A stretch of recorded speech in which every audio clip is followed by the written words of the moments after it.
friends. Welcome to Boca Strong. I'm Rochelle Lecavalier. For those of you familiar with my work, you've probably seen me on Tuesday tours, maybe you're a YouTube subscriber. This is a bit of a departure from my normally really super fun and playful type of show. You see, we're in an unprecedented time right now, dealing with some very unique challenges and circumstances. So I've decided to use my magical powers for good and bring to you stories of resilient and inspiring people from our Boca Raton community. I'm here today at Oceans234 with my dear friend Danielle Rosse, who is no stranger to challenges and creating unique opportunities for herself, for her unique take on what she's doing to ensure the longevity of her business here at Oceans234. Danielle, thanks Hi. for joining us for this really special episode. Thanks for having me. Thanks for coming out. Obviously, it's not like it usually is when you visit. I usually have a hard time finding a seat on this beautiful patio. And today there are absolutely no seats out here. So. Exactly. And it feels a little weird to be this far apart from you. Yes. I mean, I wanted to come in and just give you a great big hug. Virtual hug, right? But the social distancing, I mean, obviously Right. It's a really important thing right now that we're dealing with. But tell me about, I don't know, what led up to, the days finding out that you were indeed going to have to not only significantly change how you were operating your Right. restaurant, but that you were going to have to close the doors for a period of time. Right. Well, like everybody in the country, or right now in the world, watched kind of this thing, this intangible that we can't see, come closer and closer to us. And we started to see closures and preparedness happening around us, and then parts of the county closed. We're between the two counties, so I think we stayed open a little bit longer, but slowly business started to die off. We were restricted to just 50% occupancy inside. No one was to be more than 6 feet together, or the tables weren't to be that close together.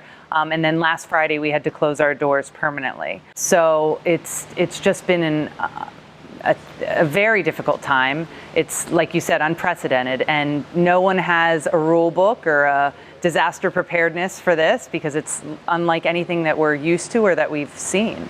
I have 100 employees, so last Friday I had to lay off about 85 of my employees, which was incredibly difficult. These are team members that we have, that we work with every single day, that have been with us for years.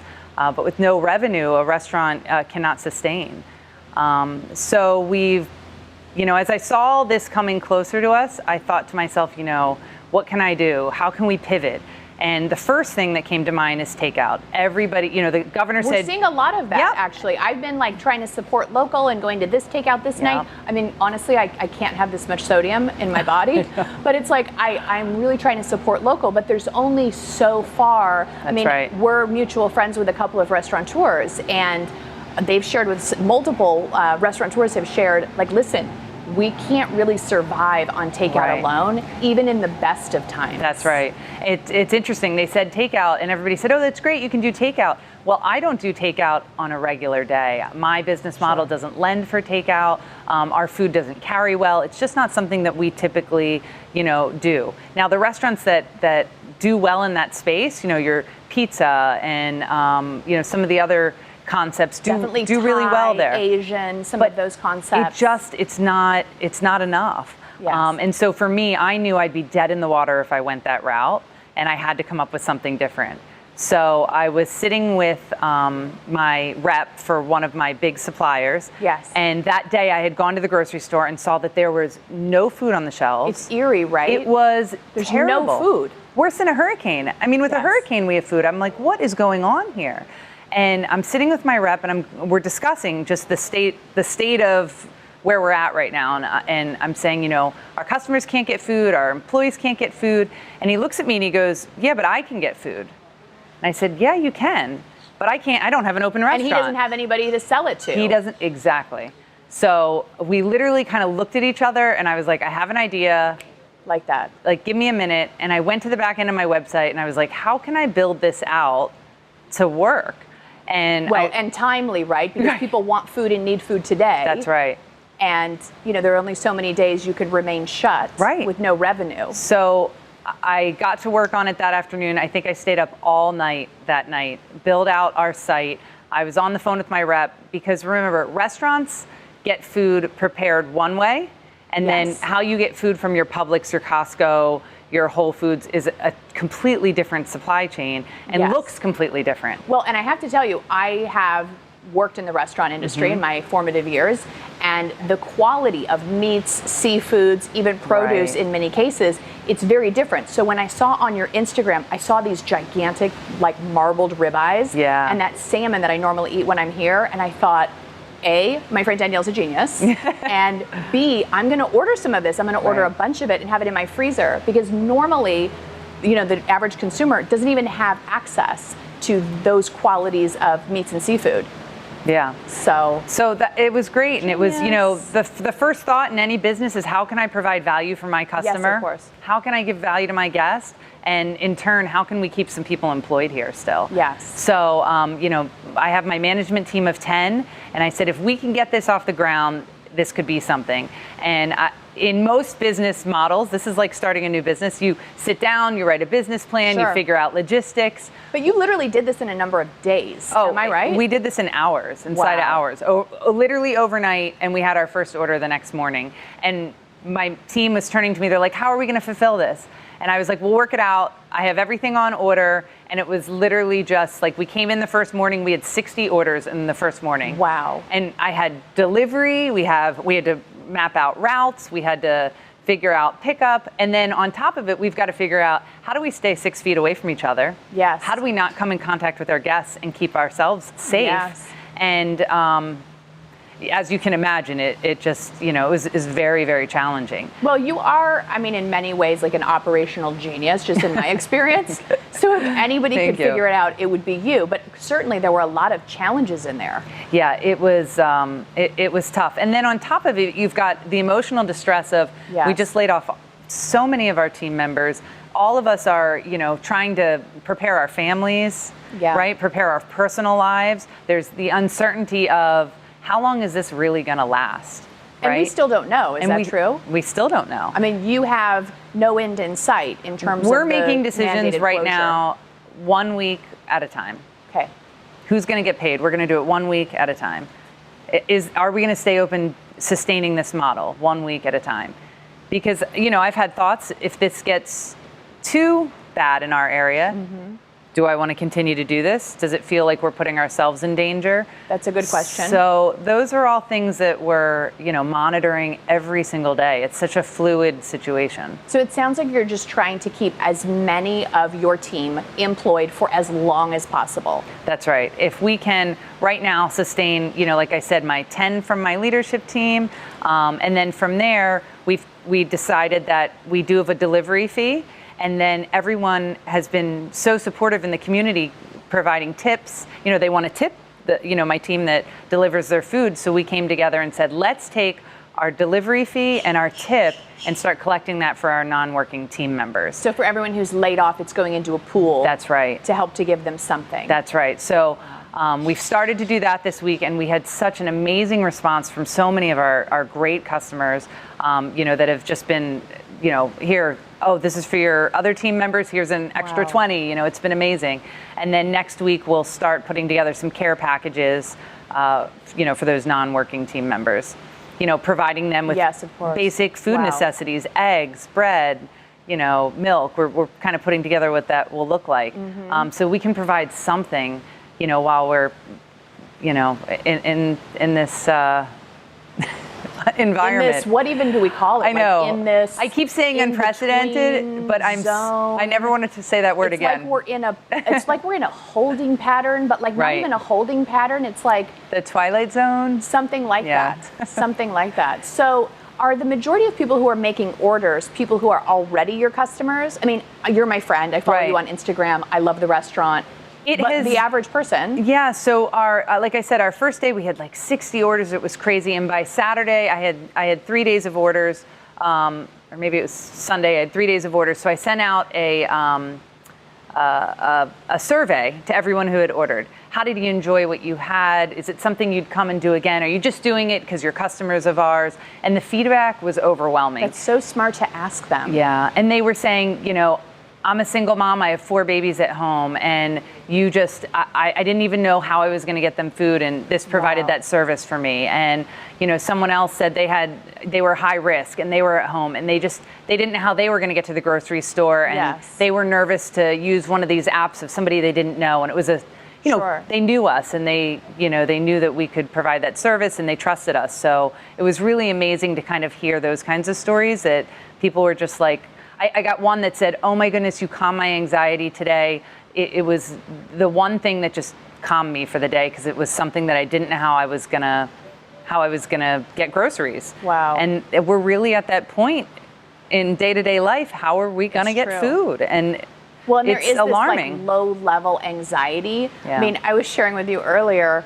One day I thought, my chest, it feels tight. What's going on? Do I have it? Am I ill? Am I feverish? And then I realized it's like, that's anxiety. And I'm not in general an anxious person. So it like really caught me off guard.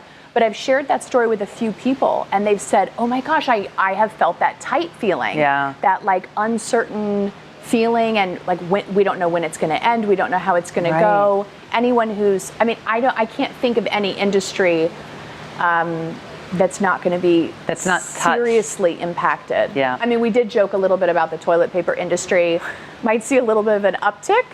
I don't know what's going on with this toilet paper, but does anyone know? I don't know, but I'm in the grocery business, and especially the toilet paper business right now. Okay, any of my friends watching this, in the comments, if you have a theory about what the toilet paper thing is about, put it in the comments below, and I'll tell you whatever they say. It'll be on my YouTube channel, but I can't make heads or tails of it. We had to limit people to 6 rolls. I saw that. Now, we've only been a grocery store for a week, and we've already put restrictions on because this is so out of control. The hoarding of like food and supplies. Sure. I kind of get it, but the toilet paper thing for me is just quizzical. Yeah. Yeah, that's a very good term. So you're very much making lemonade out of lemons with this, but truth be told, is this like a viable business model that you would do anyway? Is this like coming attractions, like you're going to be a boutique grocer, or is this really just a survival? Yeah, I see this more as survival mode right now. It's half survival mode and half kind of added value and service to people that are in need right now.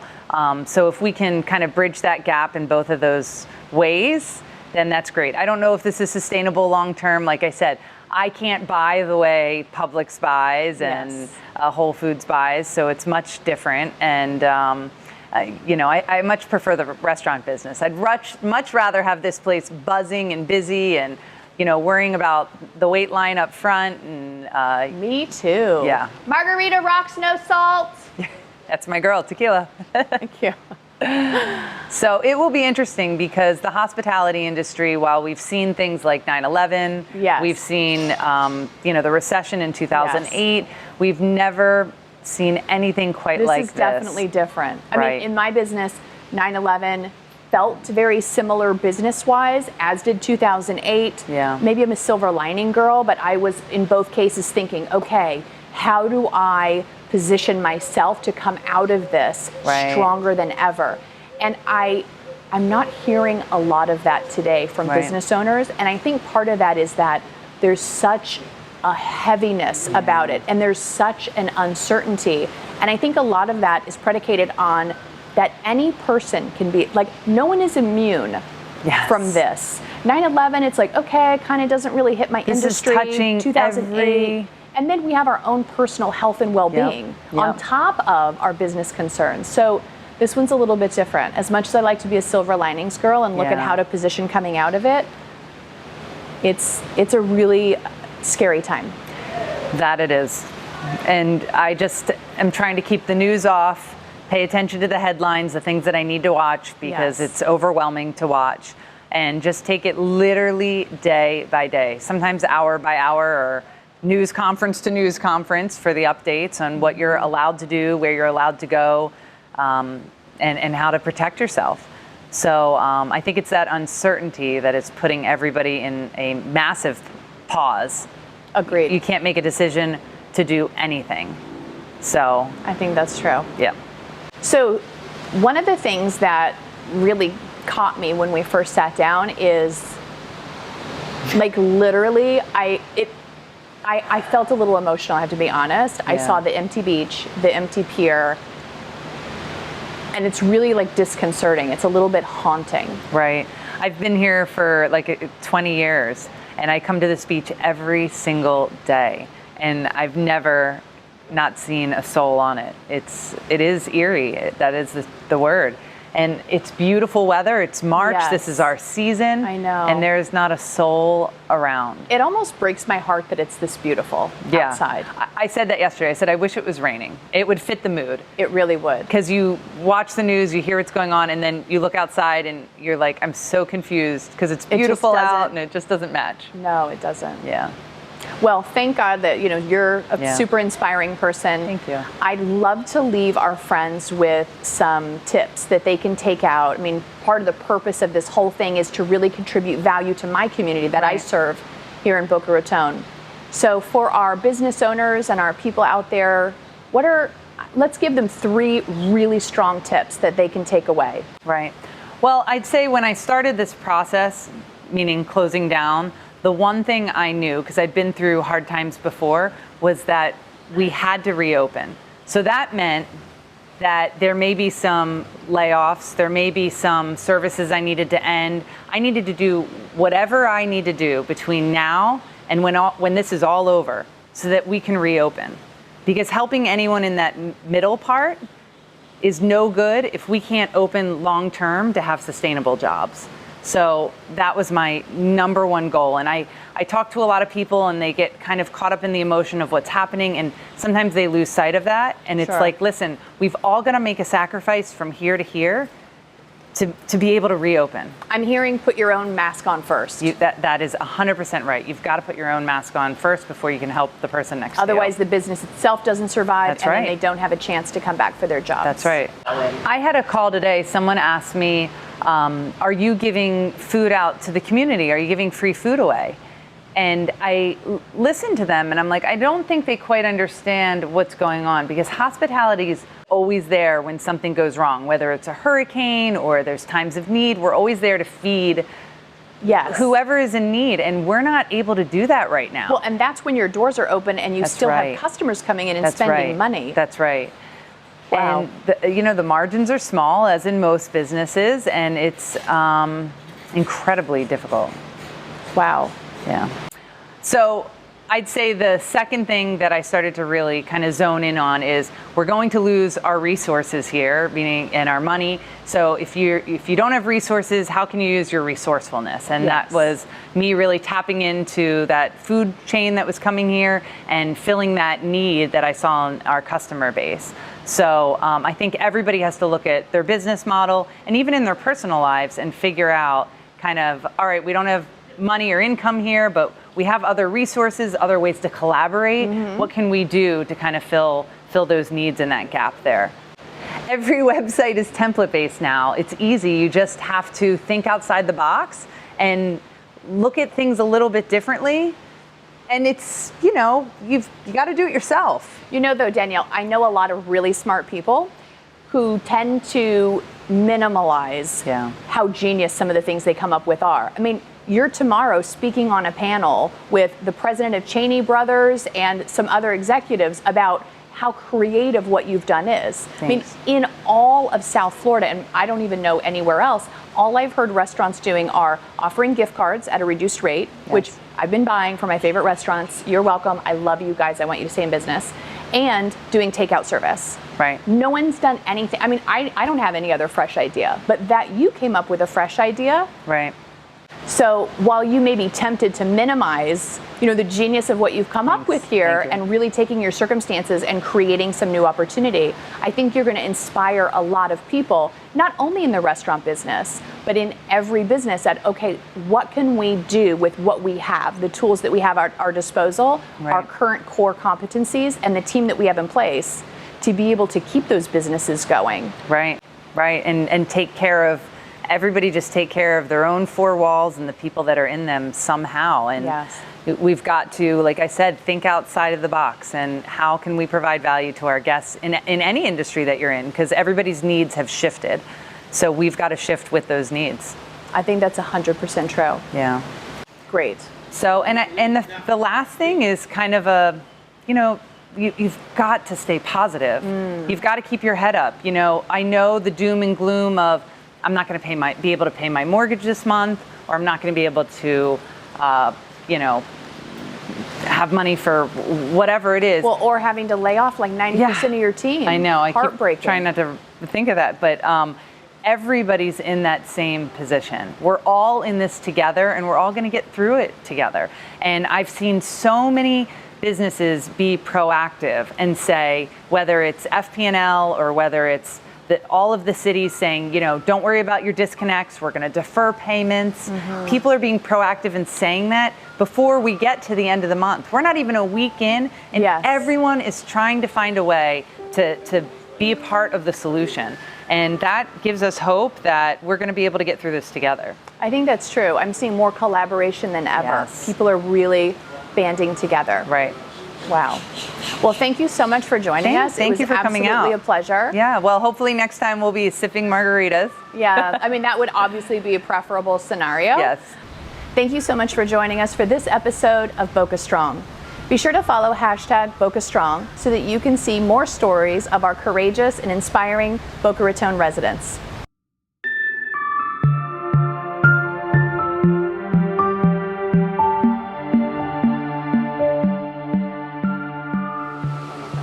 Thank you for joining us as we film this series, Boca Strong.